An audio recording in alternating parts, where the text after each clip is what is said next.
E é aquela coisa assim, não, porque tem pecados imperdoáveis e tudo mais. Quando se fala de pecado imperdoável, se fala da condição que você mesmo coloca na sua vida.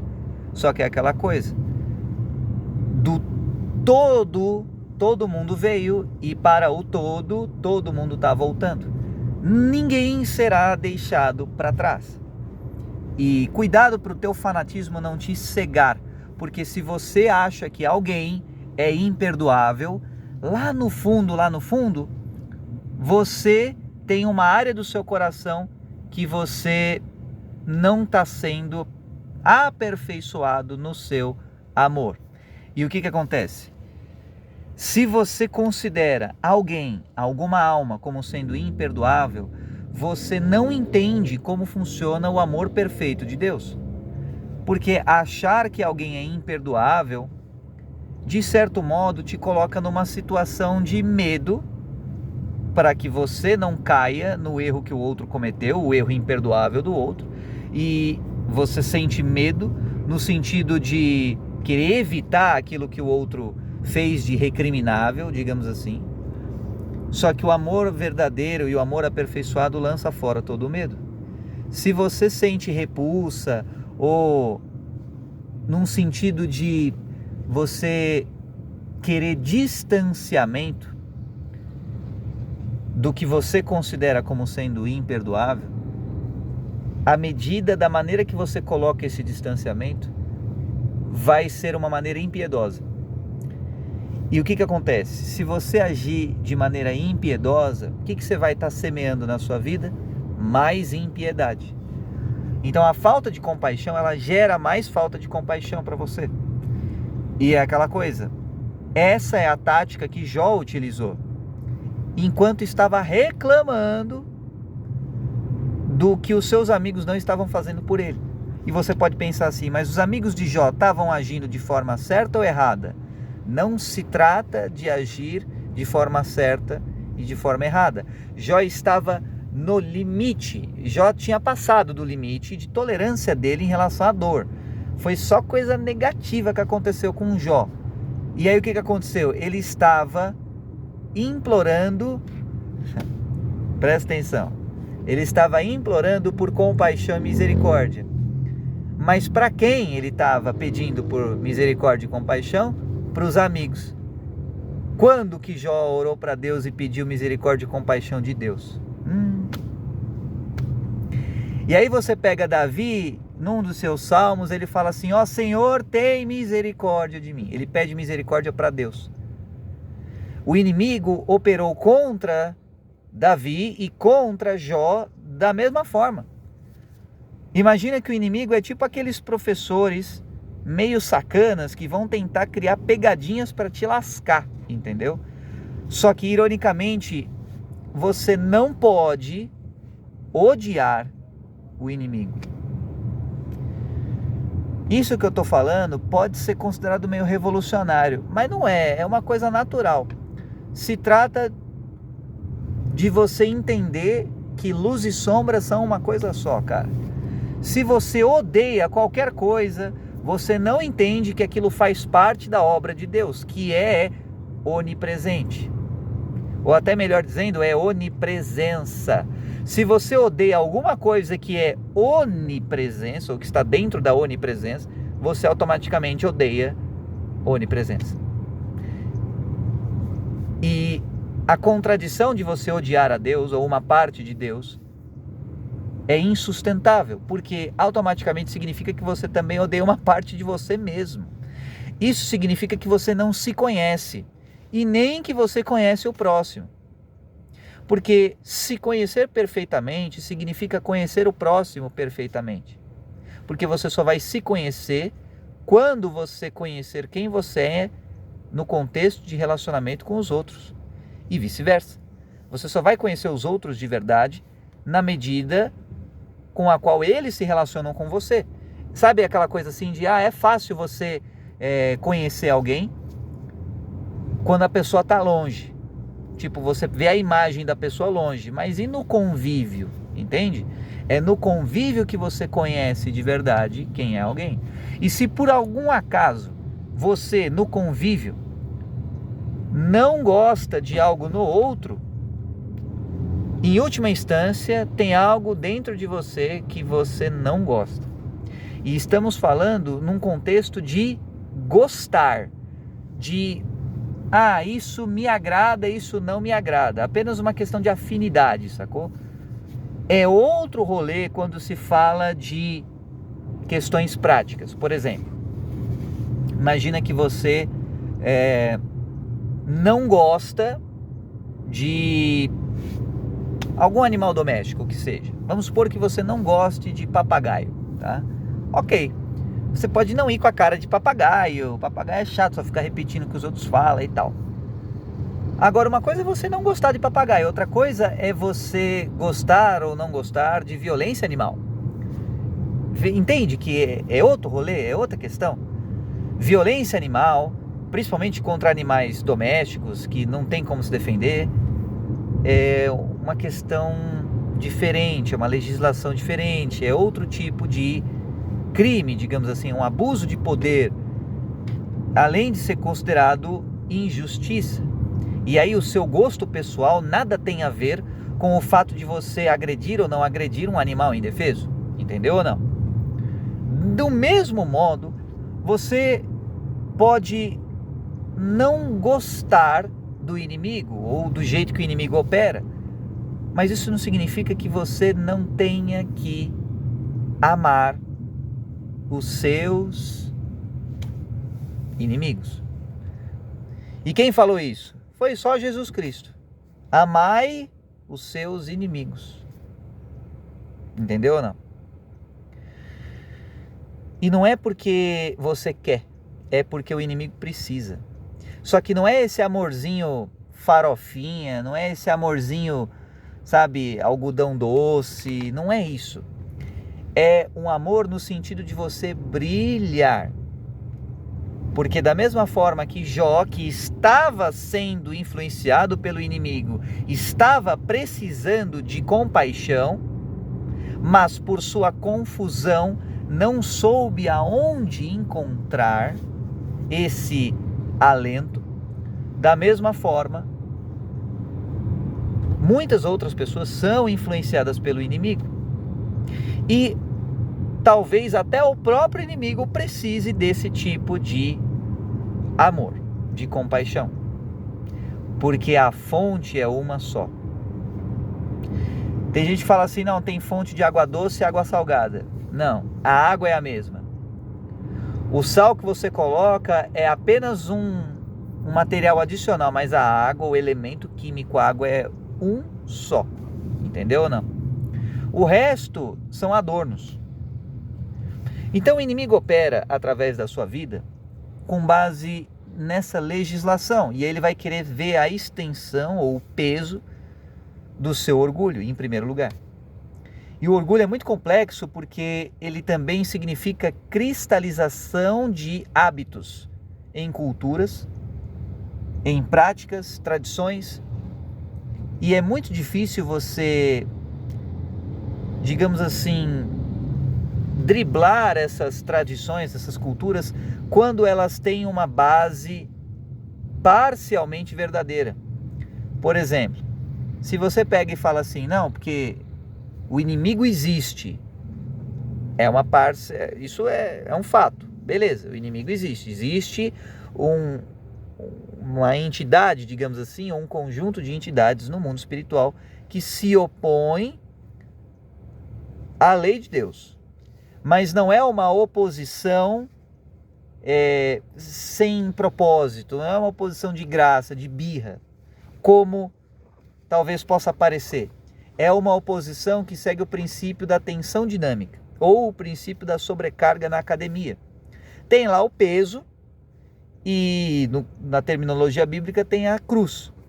Só que a cruz, ela tem o peso certo que você dá conta de carregar. O que Jó pegou e falou assim, não, tá demais. Jó acreditava que não dava conta de carregar. E aí vamos pensar em Davi novamente. Se Davi não tivesse relacionamento com Deus, será que Davi dava conta de matar um gigante daquele tamanho?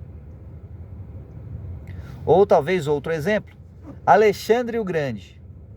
Um cara muito grande, né, no nome.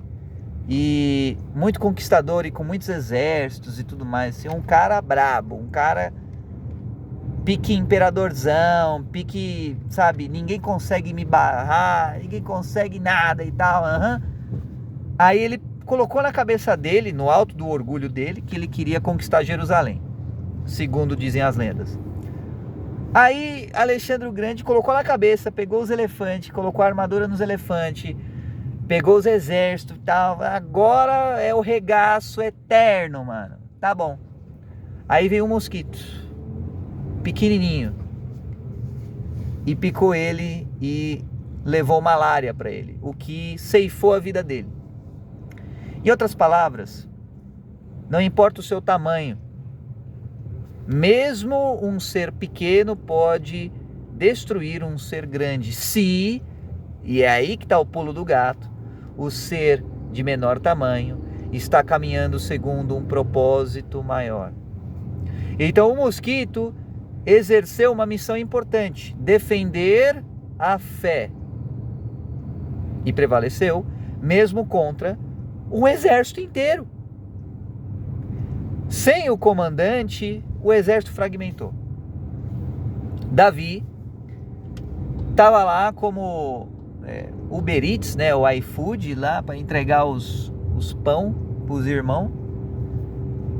E tinha lá um cara que tinha 10 metros de altura, gigante, que estava oprimindo o povo de Deus. E estava caçoando e zombando e falando, todo mundo é tudo zoado e tal. Aí Davi pegou e falou assim, mas quem é esse que nem tem aliança com Deus e está falando asneiras? E aí o Golias tentou entrar na mente de Davi, tentou provocar o cara e tal, eventualmente partiram para as vias de fato e perdeu. Esse foi só um dos problemas que Davi enfrentou, mas qual que é a moral da história? Não importa o seu tamanho, o que importa é o seu propósito. Se você caminha debaixo de um propósito, você pode ser irrelevante em termos de tamanho, você vai prevalecer, mesmo que um exército inteiro esteja contra você. Isso não significa que você também não tenha problemas. No caso de Davi foi perseguido, Davi sentiu medo, Davi se fez de louco, Davi fez o regaço. Por quê? Porque Davi era suscetível a emoções humanas. Então, o fato de você estar caminhando segundo propósitos e princípios não significa que você não sinta medo e outras emoções negativas. Não significa que você não sinta um terror de alma, uma sensação de desfalecimento, como Davi escreveu num de seus salmos, sabe? E comendo pó, comendo cinzas, uma certa tradução lírica em relação ao que ele estava sentindo naquele contexto, sacou? Então, como é que você consegue colocar em palavras uma angústia de alma? Davi compôs salmos. Só que na composição da melodia de sua dor, Davi nunca deixou de honrar a Deus. Nunca. E por isso Deus também honrou Davi. Entendeu ou não? Já Jó, o que Jó fez? Jó tá com o filme meio queimado, né? Se você for parar pra pensar. Que adianta você ser reto, mas quando o calo aperta, você começar a só ficar falando assim, por que eu e por que comigo? É aí que você para e pensa assim, mas no final das contas, se a dor é tremenda, é difícil você manter a mente correta a ponto de você lembrar de Deus. Pode até ser. Agora, é aí que entra o princípio da humildade. Quando você age com humildade e você entende que você não sabe nada e que você não consegue nada, a menos que seja sob um princípio, aí as coisas fluem. Então, quando você age com humildade, você não se importa de estar, por exemplo, cometendo um erro, cometendo um pecado, não sendo segundo o coração de Deus e tendo um coração de homem, porque você aceita que você erra, mas aceita buscando sempre melhorar. Você aceita que você é falível, mas você não demora na falha. Você não fica fazendo morada na falha, entende ou não? Você aceita que você é passível de erros ou falível e depois você busca melhorar. Além disso, você começa a entender a dimensão dos seus erros. Isso é que significa arrependimento. Entender a dimensão e a repercussão dos seus erros. Quando eu comecei a entender a repercussão do que significa ser pai, aí eu entendi um pouco melhor o quão nécio e insensato eu estava sendo. E aí eu pude tentar melhorar a minha conduta para me aproximar um pouco mais do coração do meu pai. Só que você só vai entender quando você quiser, porque não é nem quando você for pai.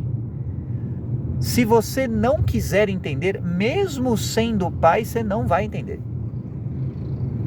Você está cheio de pais irresponsáveis, insensatos, pais que colocam um filho no mundo e não estão nem aí e tudo mais. Isso não significa ser pai. Não é simplesmente procriar, mas é você querer entender a extensão, a dimensão do amor de um pai. Consequentemente, você se arrepende de ter desrespeitado, ter desonrado o amor do pai. Aí começa a fazer sentido por que Deus falou o que falou, por que os mandamentos são como são, por que a Bíblia está escrita da forma que está, os porquês. E aí você vai entender, é por isso, porque Deus estava querendo me preservar, assim como um pai quer preservar o filho.